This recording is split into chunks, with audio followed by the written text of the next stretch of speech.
Hello बच्चों, welcome back to my channel. कैसे हैं आप सब लोग। बिहार में जो जूनियर अकाउंट्स क्लर्क की आप लोग को खुशी आई है, उसकी प्रिपरेशन मैं आप लोग को करा रही थी। उसके प्रैक्टिस सेट मैं आप लोग को भी शो कर रही हूँ, जिससे कि आपकी प्रैक्टिस अच्छे से हो जाए। क्योंकि इलेक्शन के बाद संभवतः अगर आप लोग का एग्जाम होता है तो आप लोग की अच्छे से प्रैक्टिस होनी चाहिए उसके लिए। तो आज से आप लोगों के प्रैक्टिस सेट स्टार्ट हो रहे हैं। आइए वीडियो को शुरू करते हैं, लेकिन शुरू करने से पहले जिन बच्चों ने सब्सक्राइब नहीं किया है, अब वीडियोस के लिए सब्सक्राइब जरूर कर लीजिएगा चैनल को। बिल्कुल फ्री वीडियोस हैं और वीडियो अच्छी लगेगी लाइक कर दीजिएगा और शेयर करना ना भूलिएगा फ्रेंड्स के साथ। आइए शुरू करते हैं। फर्स्ट क्वेश्चन लेते हैं। Dash is for companies other than companies claiming exemptions under section 11। Dash धारा 11 के तहत छूट का दावा करने वाली कंपनियों के अलावा अन्य कंपनियों के लिए है। ITR 5, ITR 7, ITR 6, ITR 4। यहाँ पर क्वेश्चन कह रहा है कि सेक्शन 11 के अंतर्गत जो एग्जम्पशन लेती हैं कंपनीज, उनके अलावा जो अन्य कंपनियां हैं वो कौन सा ITR फाइल करती हैं। तो यहाँ पर जो कंपनीज जो सेक्शन 11 के अंतर्गत जो आपके धर्मांत ट्रस्ट होते हैं, जो रिलीजियस ट्रस्ट होते हैं, वो कंपनीज आती हैं, तो वो लेती हैं सेक्शन 11 के अंतर्गत छूट। उनको छोड़ करके जो कंपनीज होती हैं वो ITR 6 फाइल करती हैं। तो करेक्ट आंसर हो जाएगा ऑप्शन सी। चलिए नेक्स्ट क्वेश्चन है। ETDS return is to be filled under dash of the Income Tax Act 1961। ETDS return आयकर अधिनियम 1961 की डैश धारा के तहत भरा जाना है। Section 205, section 203, section 204, section 206। यहाँ पर क्वेश्चन कह रहा है कि ETDS जो होता है वो आयकर अधिनियम जो है उसकी किस सेक्शन के अंतर्गत भरा जाता है। तो वो किस सेक्शन के अंतर्गत हो जाता है, जो आपकी सेक्शन 206 है उसके अंतर्गत भरा जाता है। तो करेक्ट आंसर क्या हो जाएगा, ऑप्शन डी हो जाएगा। चलिए नेक्स्ट क्वेश्चन है। Deduction under section 80E in respect prepayment of loan for higher education shall be allowed for the initial assessment year and dash assessment year immediately the initial assessment year of until interest is paid by the assessee in full whichever is earlier। उच्च शिक्षा के लिए ऋण की चुकौती के संबंध में, यानी कि जब चुकाया जा रहा होता है उससे रिलेटेड, ये गूगल ट्रांसलेटर से जो ट्रांसलेट किया जाता है क्वेश्चन, तो वहां पर अर्थ का अनुवाद कर देते हैं। चुकाने के संबंध में धारा 80E के तहत कटौती प्रारंभिक निर्धारण वर्ष के लिए और प्रारंभिक निर्धारण वर्ष के तुरंत बाद या जब तक ब्याज का भुगतान निर्धारित द्वारा पूर्व रूप से नहीं किया जाता है तब तक डैश आकलन वर्ष के लिए अनुमति दी जाएगी जो भी पहले हो। तो इतना लंबा चौड़ा क्वेश्चन है। सिंपल से आपसे एक क्वेश्चन ये पूछा है कि जो 80E के अंतर्गत हायर एजुकेशन के लिए जो लोन लिया गया उसका जो इंटरेस्ट दिया जाता है उसमें जो छूट मिलती है, तो वो कितने वर्षों तक के लिए जो अनुमति होती है वो दी जाती है। ये क्वेश्चन आपसे शॉर्ट में पूछ रहा है। तो कितने वर्षों के लिए, वो तो 7 वर्ष के लिए होती है, 7 ईयर्स के लिए होती है। कभी कभी बहुत लंबा चौड़ा क्वेश्चन देख के घबरा मत जाया करिए, क्वेश्चन को समझा करिए। कभी कभी बहुत सिंपल सी चीज जो होती है वो पूछी होती है, बस क्वेश्चन लंबा चौड़ा दे देते हैं कंफ्यूज करने के लिए। करेक्ट आंसर हो जाएगा ऑप्शन डी। नेक्स्ट क्वेश्चन है। इनकम टैक्स इज आयकर है, direct tax, indirect tax, necessary tax, special tax. बहुत सिंपल सा क्वेश्चन है। गवर्नमेंट को जो इनकम होती है 2 टैक्सेस के द्वारा होती है, एक आपके डायरेक्ट हो जाते हैं, दूसरे इनडायरेक्ट हो जाते हैं। इनकम टैक्स जो है वो डायरेक्ट टैक्स में आता है। इनकम टैक्स है, कारपोरेट टैक्स है, ये सब आपके आ जाते हैं डायरेक्ट टैक्सेस में। इनडायरेक्ट टैक्स में जो आते हैं तो आपका GST हो जाता है, कस्टम ड्यूटी आता है, वैट आता है, ये सारे टैक्स जो आ जाते हैं, सेल्स टैक्स है, ये सब हो जाते हैं आपके इनडायरेक्ट टैक्स। यहाँ पर इनकम टैक्स क्या है, डायरेक्ट टैक्स है। एक आंसर हो जाएगा ऑप्शन ए। इसका एक बोर्ड भी है, CBDT, central board of direct taxes. आपने को पहले मैंने पढ़ाया भी हुआ ये चीज। तो एक आंसर है यहाँ पर ऑप्शन ए। नेक्स्ट क्वेश्चन है। What is the maximum amount of rebate an individual non resident in India can avail during the assessment year 2018-19। निर्धारण वर्ष 2018-19 के दौरान भारत में एक आदिवासी व्यक्ति द्वारा प्राप्त छूट की अधिकतम राशि कितनी है। नील 3,500, 2,500, 12,500। यहाँ पर पूछ रहा है कि जो अनिवासी व्यक्तियों द्वारा प्राप्त छूट की अधिकतम राशि कितनी होती है, तो वो कितनी हो जाएगी, 0 होती है एक अनिवासी को। अब यहाँ पर देखिए क्वेश्चन थोड़ा सा ट्रिक कर दिया गया है। 2018-19 पूछ लिया गया है। अगर आपसे अभी का भी सन दे रखा होता, करेंट पूछा जाता 2023-24 या 24-25, तब भी आपकी क्या होती है, नीली होती। क्यों? क्योंकि जो अनिवासी होता है, जो आपका नॉन रेजिडेंट होता है, उसको कोई भी रिबेट नहीं दी जाती है। तो क्वेश्चन को खाली कंफ्यूज करने के लिए यहाँ पर ये सन दे रखा है। तो एक आंसर यहाँ पर क्या हो जाएगा, ऑप्शन ए हो जाएगा। अब किस सेक्शन के अंतर्गत मिलती हैं, तो 87A के अंतर्गत मिलती हैं। ये क्वेश्चन मैं पहले में करा चुकी हूँ। 87A के अंतर्गत डिडक्शन जो होती है वो दी जाती है। चलिए नेक्स्ट क्वेश्चन है। और निवासी को मिलती है, रेजिडेंट को मिलती है, ये भी ध्यान में रखिएगा। तो नेक्स्ट क्वेश्चन है, for the purpose of calculating tax exemption for house rent allowance under income tax act 1961 salary includes. आयकर अधिनियम 1961 के तहत मकान किराया भत्ता के लिए कर छूट की गणना के उद्देश्य से वेतन में शामिल है। यहाँ पर आपसे ये पूछ रहा है क्वेश्चन में कि जो HRA कैलकुलेट किया जाता है, हाउस रेंट अलाउंस कैलकुलेट किया जाता है, तो वहां पर जो सैलरी ली जाती है उसमें क्या जोड़ा जाता है, कौन कौन सी चीजें शामिल की जाती हैं। Basic and dearness allowance plus commission at a specified percentage of turnover achieved by the employee. मूल वेतन और महंगाई भत्ता कमीशन कर्मचारी द्वारा प्राप्त टर्नओवर के निर्दिष्ट प्रतिशत पर। बेसिक सैलरी ओनली केवल मूल वेतन। Basic and dearness allowance in terms of employment allowance. मूल वेतन और महंगाई भत्ता यदि रोजगार की शर्तें अनुमति देती हैं। Basic and dearness allowance plus employer's contribution to provident fund of the employee. मूल वेतन और महंगाई भत्ता प्लस कर्मचारी की भविष्य निधि में नियोक्ता का योगदान। तो यहाँ पर क्वेश्चन में आपसे पूछ रहा है कि जब HRA हाउस रेंट अलाउंस की कैलकुलेशन की जाती है तो वहाँ पर क्या क्या चीजें ऐड की जाती हैं। तो इसका ध्यान रखिएगा कि 3 पॉइंट्स बनाए जाते हैं। एक पहला पॉइंट बनता है जो एक्चुअल HRA रिसीव हुआ है। सेकेंड पॉइंट बन जाता है जो 10% ऑफ सैलरी होता है। वहीं से ये क्वेश्चन आपका पूछा गया है 10% ऑफ सैलरी। तो वहाँ पर जो सैलरी 10% लिया जा रहा है उस सैलरी में क्या क्या जोड़ा जाता है। जैसे आप ही लोग हैं, अगर आप लोग का सिलेक्शन आगे होता है तो आपको जो सैलरी मिलेगी उसमें कुछ बेसिक पेमेंट होता है, कुछ डेयरनेस अलाउंस, आपका जो महंगाई भत्ता होता है वो जुड़ा होता है, साथ में और भी बहुत से अलाउंसेस जो होते हैं और सुविधाएं हैं, बहुत सी चीजें हैं जो ऐड होती है, उसके बाद टोटल सैलरी बनती है। तो वही चीज यहाँ पर है कि जब हम निकाल रहे होते हैं HRA हाउस रेंट अलाउंस तो यहाँ पर बेसिक सैलरी प्लस उसके साथ में महंगाई भत्ता और साथ में जो कमीशन में दिया जाता है बिक्री के निश्चित प्रतिशत पर टर्नओवर के एक सर्टेन परसेंटेज पर जो दिया जाता है, उन तीनों चीजों को जोड़कर उसका 10% निकाली जाती है। और थर्ड पॉइंट हो जाता है 40% और 50% ऑफ सैलरी। वो डिपेंड करता है किस सिटी में रह रहे हैं उसके अकॉर्डिंग होता है। तो यहाँ पर क्या सही हो जाएगा, सही हो जाएगा ऑप्शन ए। जो 11 में ऑप्शन ए दे रखा है वो करेक्ट होगा कि सैलरी में इन 3 चीजों को ऐड किया जाता है उसके बाद निकाली जाती है। तो यहाँ पर करेक्ट आंसर हो जाएगा ऑप्शन ए। चलिए नेक्स्ट क्वेश्चन है, as per the provisions of the Income Tax Act 1961, the exemption admissible to a person under section 80CCC cannot exceed dash। आयकर अधिनियम 1961 के प्रावधानों के अनुसार धारा 80CCC के अंतर्गत किसी व्यक्ति हेतु अनुमन्य छूट डैश से अधिक नहीं हो सकती। 50,000, 0, 1 lakh, 50,000, 1 lakh.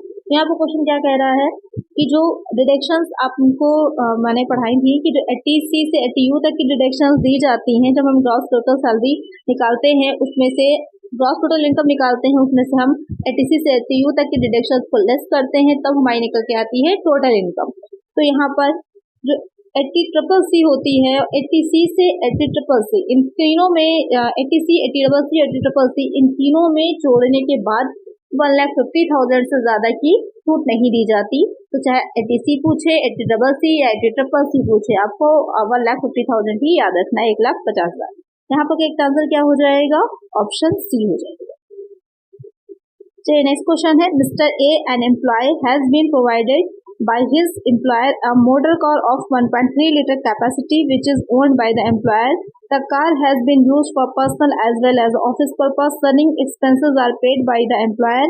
What will be the value of taxable perquisites for the previous year 2019-20 assuming that facility is not being provided?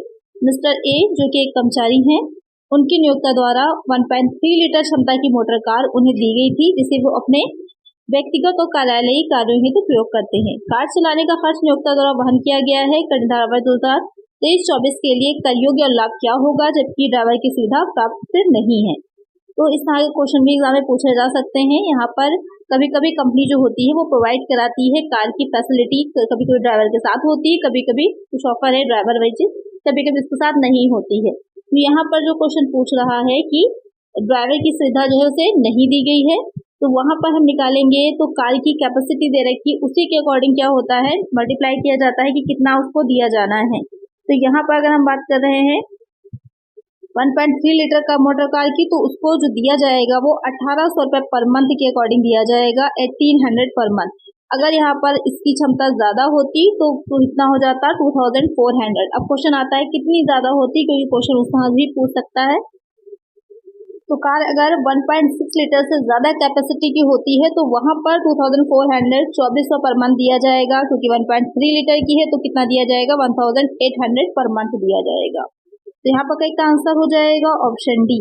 और इसमें एक चीज़ का और ध्यान रखिएगा कि जो कार होती है वो विशिष्ट कर्मचारियों को, जो स्पेशल होते हैं, विशिष्ट होते हैं, उनको ही दी जाती है। अब विशिष्ट कर्मचारी कौन होते हैं? जिनकी जो मंथली सैलरी बनती है वो 50,000 के अबव बनती है, वो आपके विशिष्ट कर्मचारी हो जाते हैं, उनको ही कार की सुविधा दी जाती है। यहाँ पर बेसिक सैलरी की बात की जा रही है, तो इसका आंसर हो जाएगा ऑप्शन डी। नेक्स्ट क्वेश्चन है, which section governs the deduction in respect of medical insurance premium under Income Tax Act 1961? आयकर अधिनियम 1961 के तहत चिकित्सा बीमा प्रीमियम के संबंध में कटौती को कौन सी धारा नियंत्रित करती है? 80DD, 80DD, 80E और 80D। तो क्वेश्चन यहाँ पर कह रहा है कि आयकर अधिनियम की जो 1961 के तहत चिकित्सा बीमा प्रीमियम है, जब भी मेडिकल इंश्योरेंस की बात की जा रही होगी तो वहाँ पर जो प्रीमियम दिया जाता है उसमें कौन सी धारा आती है, कौन सी धारा से रिलेटेड होता है, तो वो हो जाएगा 80D से रिलेटेड। तो इसका आंसर हो जाएगा ऑप्शन डी। नेक्स्ट क्वेश्चन है, if salary is divided into different allowances, वेतन को यदि विभिन्न भत्तों में विभाजित किया जाता है तो tax liability of the employees will be reduced, कर्मचारियों की कर देयता घट जाती है। Tax liability of employees will be increased, कर्मचारियों की कर देयता बढ़ जाएगी। Taxable income of the employees will increase, कर्मचारी की योग्य आय बढ़ जाएगी। या फिर tax liability of the employees will be remain unchanged, कर्मचारियों की कर देयता में कोई परिवर्तन नहीं होगा। क्वेश्चन यहाँ पे कह रहा है कि जो सैलरी है उसको अगर अलग अलग डिफरेंट अलाउंसेस में विभिन्न भत्तों में विभाजित किया जाता है तो क्या इफेक्ट पड़ेगा, ये क्वेश्चन पूछ रहा है। तो अगर अलग अलग भत्तों में बांट देंगे तो जैसे HRA है, अभी मैंने बताया था, उसको निकाला जाता, जो 3 पॉइंट आपको बताए थे, तो उसमें से जो सबसे कम अमाउंट आता है वो टैक्स फ्री हो जाता है, और जो एक्चुअल रिसीव होगा उसमें से उसको लेस करके हम निकाल लेते हैं कि कितना HRA पेड होगा, जिस पर टैक्स जो टैक्स होगा वो लगाया जाएगा, टैक्सेबल होता है। तो इसी तरह क्या रहता है कि अगर अलग अलग भत्तों में बांट देंगे तो वहाँ पर क्या रहता है, कर देयता घट जाती है। अगर ओवरऑल सिर्फ सैलरी पूरी की पूरी देंगे तो सब पर टैक्स लग जाएगा, लेकिन जो भत्ते होते हैं उन पर कुछ डिडक्शंस दी जाती हैं, अलग अलग कटौती होती है, तो जिससे क्या होता है, टैक्स कम हो जाता है। तो क्या होता है, tax liability of the employees will be reduced, कर देयता क्या होगी, घट जाएगी। तो नेक्स्ट क्वेश्चन है, who lays down the duties and powers of the controller and auditor general of India? Bharat के नियंत्रक एवं महालेखा परीक्षक के कर्तव्यों और शक्तियों को कौन निर्धारित करता है? Attorney general, parliament, supreme court, constitution. Question यहाँ पर कह रहा है कि जो भारत का नियंत्रक एवं महालेखा परीक्षक होता है, यानी कि कैट की बात हो रही है, उसके कर्तव्य और शक्तियों को कौन निर्धारित करता है, कौन डिसाइड करता है? तो कौन करता है, वो पार्लियामेंट होती है, संसद होती है। तो इसका आंसर हो जाएगा ऑप्शन बी। नेक्स्ट क्वेश्चन है, what is the maximum limit of companies for an individual auditor to audit under section 141(3)(g) of companies act 2013? यहाँ पर क्वेश्चन पूछ रहा है, ये जो सेक्शन दे रखी है उसके अंतर्गत जो अंकेक्षक है अधिकतम कितनी कंपनियों का अंकेक्षण कर सकता है? तो कितनी कंपनियों का अंकेक्षण कर सकता है? 20 कंपनीज का, 20 कंपनियों का अंकेक्षण कर सकता है। का एक आंसर हो जाएगा ऑप्शन सी। चलिए नेक्स्ट क्वेश्चन लेते हैं। इंटरनल ऑडिट मीन्स, आंतरिक अंकेक्षण का अर्थ है, यहाँ पर पूछ रहा है कि इंटरनल ऑडिट क्या होता है। Audit undertaken to ascertain truth and fairness of state of affairs, सही एवं उचित स्थिति का पता लगाने के लिए किया गया अंकेक्षण। Audit undertaken internally to evaluate management function, प्रबंधन के कार्यों के मूल्यांकन के लिए आर्थिक ढंग से अंकेक्षण। Audit undertaken by employees of the organisation to check financial irregularities, संगठन के कर्मचारियों द्वारा वित्तीय अनियमितताओं की जांच के लिए अंकेक्षण। Audit by independent auditor to improve internal affairs, आंतरिक मामलों में सुधार के लिए स्वतंत्र अंकेक्षक द्वारा अंकेक्षण। यहाँ पर क्वेश्चन कह रहा है कि इंटरनल ऑडिट का क्या मतलब है।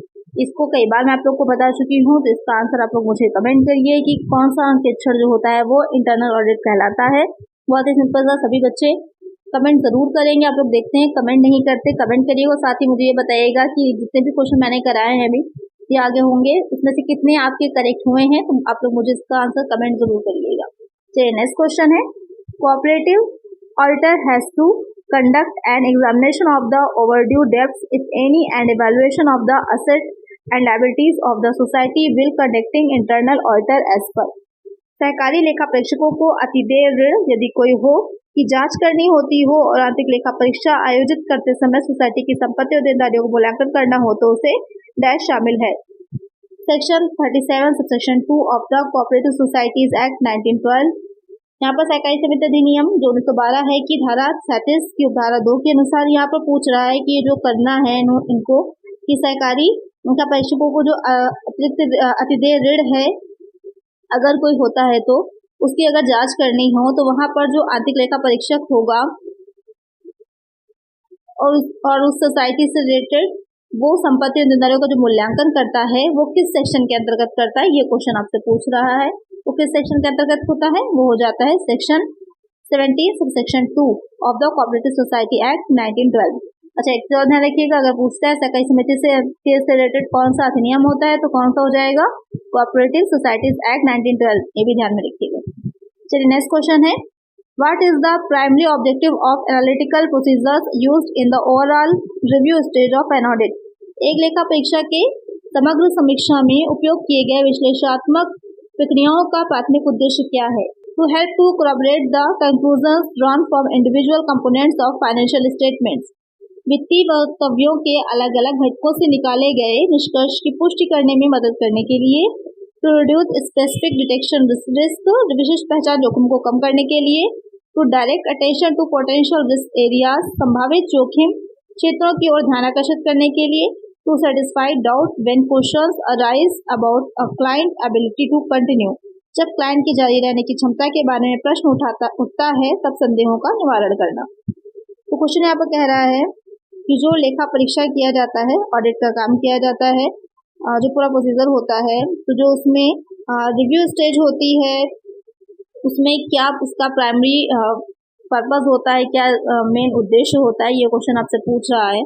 तो उसका क्या हो जाता है कि to help to collaborate the conclusion, यानी कि एक कंक्लूजन तक पहुंचे, सारी जितने भी हमें चीजें मिली हों उनसे एक निष्कर्ष तक पहुंचा जाए और एक फाइनेंशियल स्टेटमेंट जो है उनसे रिलेटेड एक पुष्टि की जाए, एक निष्कर्ष तक रिपोर्ट तक पहुंचा जा सके, वो डिसाइड करना होता है प्राइमरी फंक्शन या प्राइमरी पर्पस। तो इसका आंसर हो जाएगा option A. H is for individual and HUFs not carrying out business और profession under any proprietorship. Dash उन व्यक्तियों और एचयूएफ के लिए है जो किसी भी स्वामित्व के तहत व्यवसाय या पेशा नहीं कर रहे हैं। यानी कि नीचे आपके जो दे रखे हैं ऑप्शन में आईटीआर, इनकम टैक्स रिटर्न जो फाइल किया जाता है उसके जो आईटीआर फॉर्म होता है, तो यहाँ पर एक ऐसा व्यक्ति है या फिर जो हिंदू अनडिवाइडेड फैमिली एचयूएफ है जो कि काम जो कर रहे हैं वो बिजनेस जिनका काम नहीं है या फिर कोई पेशा नहीं कर रहे हैं, तो उनको कौन सा इसमें से आईटीआर भरना होता है, ये क्वेश्चन पूछ रहा है। तो कौन सा आईटीआर होता है, वो आईटीआर 2 होता है जो उनको भरना होता है अगर वो कोई भी व्यवसाय या पेशा नहीं कर रहे होते। इसका आंसर हो जाएगा ऑप्शन सी। नेक्स्ट क्वेश्चन है, TDS on payment from employees provident fund under section 192A not applicable if the aggregate amount of such payment to the payee is less than dash. धारा 192 के तहत कर्मचारी भविष्य निधि से भुगतान पर टीडीएस लागू नहीं होता है यदि प्राप्तकर्ता को इस तरह के भुगतान की कुल राशि डैश से कम है। 50,000, 1,50,000, 1 लाख, 2 लाख।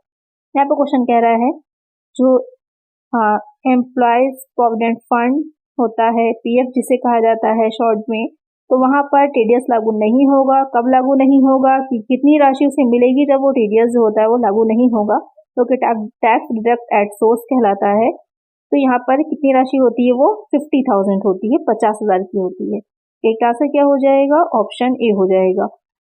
और अगर 50,000 से ज्यादा होगी तो वहां पर 10% का टीडीएस दिया जाता है, 10% की टीडीएस की कटौती की जाती है। नेक्स्ट क्वेश्चन है, section 80EE of the income tax act 1961 primary deals with the deduction for. आयकर अधिनियम 1961 की धारा 80EE मुख्य रूप से निम्नलिखित के लिए कटौती से संबंधित है। House rent, interest on education loan for higher studies, donation towards social causes, home loan interest for first time home owners. यहाँ पर पूछ रहा है जो 80EE है सेक्शन, वो सेक्शन के संबंध में किस संबंध से कटौती के बारे में बताती है। तो ये जो धारा है वो बताएगी आपकी home loan interest for first time home owners, यानी कि जो पहली बार घर के मालिकों के लिए होम लोन लेते हैं उससे रिलेटेड होती है। जो अपने आवास के लिए, आवासीय गृह के लिए, संपत्ति के लिए ऋण लिया जाता है, लोन लिया जाता है, तो वहां पर छूट दी जाती है उससे संबंधित। लेकिन एक चीज का ध्यान रखिएगा, अगर क्वेश्चन में सिर्फ 80E कहा हो, यहाँ पर बच्चे थोड़ा कंफ्यूज हो जाएंगे क्योंकि उन्होंने ऑप्शन में ये भी दे रखा है ना, बी पॉइंट जो कहा है कि उच्च शिक्षा के लिए ऋण, तो हायर स्टडीज के लिए जो लिया जाता है वो सेक्शन आपकी 80E होती है।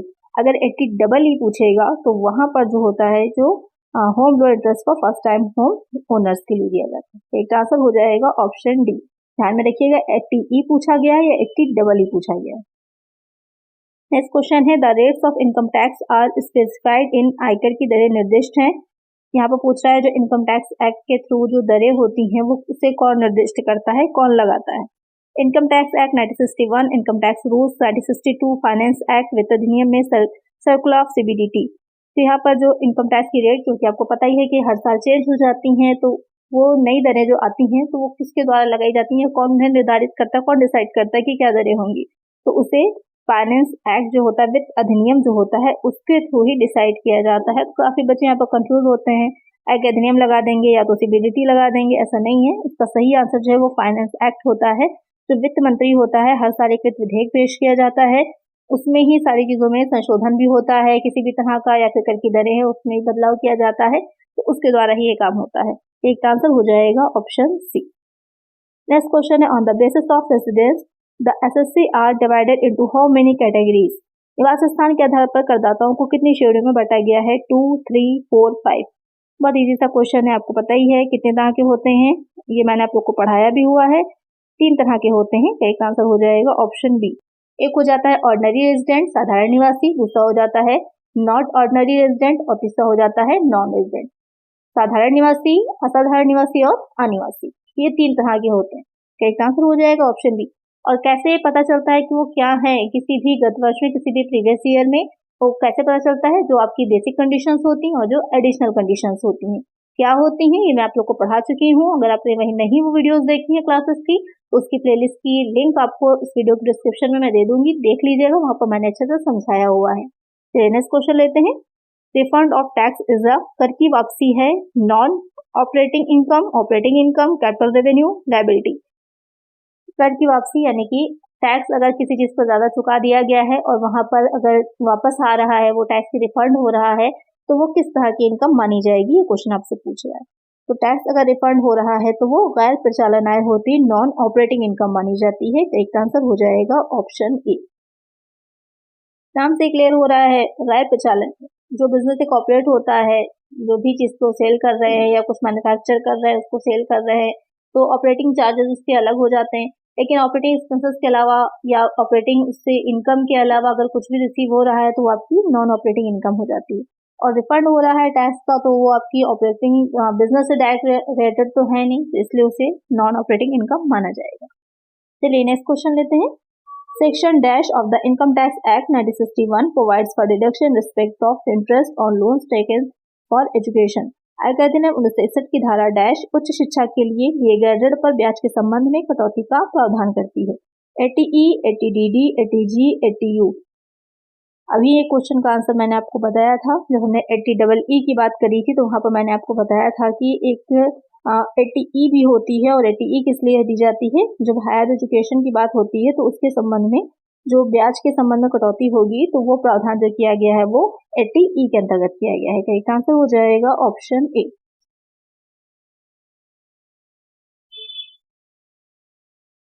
नेक्स्ट क्वेश्चन है एज पर section 16 subsection 2 of the Income Tax Act 1961 first dash is included in the salary and after that exemption is allowed। आयकर अधिनियम 1961 की धारा 16 सबसेक्शन 2 के अनुसार पहले डैश को वेतन में शामिल किया जाता है और उसके पश्चात छूट अनुमन्य हो जाती है। Entertainment allowance, house rent allowance, profession tax, standard direction. तो ये किसके संबंध में दी जाती है, जो आपकी सेक्शन 16 सेक्शन 2 है। ये जो दिया जाता है, ये दिया जाता है एंटरटेनमेंट अलाउंस जो होता है, मनोरंजन भत्ता, उससे रिलेटेड होती है। एक चीज पर ध्यान रखिएगा, जो गवर्नमेंट एम्प्लॉयज होते हैं उनके संबंध में ही इसको फिर निकाला जाता है। निकालने का फॉर्मूला होता है, 3 पॉइंट्स बनाए जाते हैं, जो सबसे कम होता है उसको छूट दी जाती है। तो पहला पॉइंट इसमें जो बनता है वो हो जाता है एक्चुअल जो भी एंटरटेनमेंट अलाउंस रिसीव हुआ है। सेकेंड पॉइंट हो जाता है 20% ऑफ सैलरी और थर्ड पॉइंट हो जाता है 5000 रुपीज। तीनों में से जो सबसे कम होता है उसकी डिडक्शन दे दी जाती है। तो ये 3 पॉइंट्स इसके बनते हैं और ये सिर्फ डिडक्शन जो दी जाती है वो गवर्नमेंट एम्प्लॉयज को ही दी जाती है, जो प्राइवेट एम्प्लॉयज उनको नहीं दी जाती। तो इसको अच्छे से ध्यान में रखिएगा। इनकम टैक्स अगर आपने अच्छे से पढ़ी होगी तो ये सारी चीजें वहां पर बहुत डिटेल में है। जो इनकम टैक्स की बुक है उसमें अगर आपने पढ़ी है मैंने तो इनकम टैक्स बहुत अच्छे से पढ़ी थी क्योंकि मेरा फेवरेट सब्जेक्ट ही है इनकम टैक्स। आप लोग का फेवरेट सब्जेक्ट कॉमर्स में कौन सा है मुझे कमेंट करिएगा। मेरा फेवरेट तो इनकम टैक्स है। तो यहाँ पर करेक्ट आंसर हो जाएगा ऑप्शन ए। नेक्स्ट क्वेश्चन है, where educational institutional is maintained and owned by the employer, cost of such education in a similar institution is in or near the locality minus amount recovered from the employer would not be regarded as a requisite if the value of benefit per child doesn't exceed dash। जब शैक्षिक संस्थान का रखरखाव और स्वामित्व नियोक्ता द्वारा किया जाता है, उसी तरह के संस्थान में या उसके आसपास ऐसे शिक्षा की लागत को घटाकर कर्मचारी से वसूल की गई राशि को अनुलाभ के रूप में नहीं माना जाएगा यदि प्रति बच्चे का मूल्य डैश से अधिक नहीं है। 5,000 per month, 12,000 per month, 1,000 per month, 3,000 per month. अब यहाँ पर ध्यान दीजिएगा कि यहाँ पर क्या हो रही है, शिक्षा की सुविधा की बात हो रही है। एजुकेशन की जो पर साइड अनुलाभ दिया जाता है, शिक्षा अनुलाभ जो होता है उसकी बात की जा रही है। एक हो जाता है शिक्षा भत्ता और एक हो जाता है शिक्षा अनुलाभ। तो यहाँ पर बात जो की जा रही है वो शिक्षा अनुलाभ की जा रही है, ना कि शिक्षा भत्ते की जा रही है। सबसे पहले ये ध्यान दीजिएगा क्योंकि यहाँ सुविधा की बात करी जा रही है, ना कि भत्ते की बात की जा रही है। यहाँ पर जो शिक्षा अनुलाभ होता है उसके संबंध में जो कटौती दी जाएगी वो क्वेश्चन आपसे पूछ रहा है। 5,000 दी जाएगी, 12,000, 3,000 या फिर 1,000। तो इसके संबंध में जो कटौती दी जाती है वो 1,000 पर मंथ के अकॉर्डिंग दी जाती है, ठीक है। और दी जाती है 1,000 पर मंथ के हिसाब से, यानी टोटल वार्षिक बनेगी 12,000 की। यहाँ पर बात किसकी हो रही है, शिक्षा अनुलाभ की, जो आपका एजुकेशनल परसाइड है उसकी बात की जा रही है। और ये किसमें शामिल किया जाता है, तो ये शामिल जो किया जाएगा वो सैलरी में आता है, इनकम फ्रॉम सैलरी, वेतन से आय में आता है। एक आंसर हो जाएगा ऑप्शन सी। और अगर हम शिक्षा सुविधा की बात करें तो वो भी क्लियर कर लेते हैं। अगर यहाँ पर बात कीजिए अनुलाभ की नहीं हो रही होती, शिक्षा की सुविधा की हो रही थी, यहाँ पर साफ साफ अनुलाभ पर दे ही रखा हुआ है तो कंफ्यूजन कोई है ही नहीं। साफ साफ क्लियरली यहाँ पर देखिएगा कि बताया हुआ है, तो कोई कंफ्यूजन यहाँ पर नहीं है कि भत्ता है अनुलाभ। और अगर बात भत्ते की जा रही है तो 300 पर मंथ होता है। ध्यान में रखिएगा, अगर भत्ते को पूछा जाएगा तो जो भत्ता होता है यानी कि अलाउंस होता है वो 300 पर मंथ होता है। और ये भी आपका क्या होता है, 2 बच्चों तक होता है, ठीक है। इसको ध्यान में रखिएगा, क्वेश्चन इस तरह से भी पूछा जा सकता है। तो आंसर यहाँ पर ऑप्शन सी। नेक्स्ट क्वेश्चन है, as per C&AG act 1971 the tenure of the controller and auditor general is.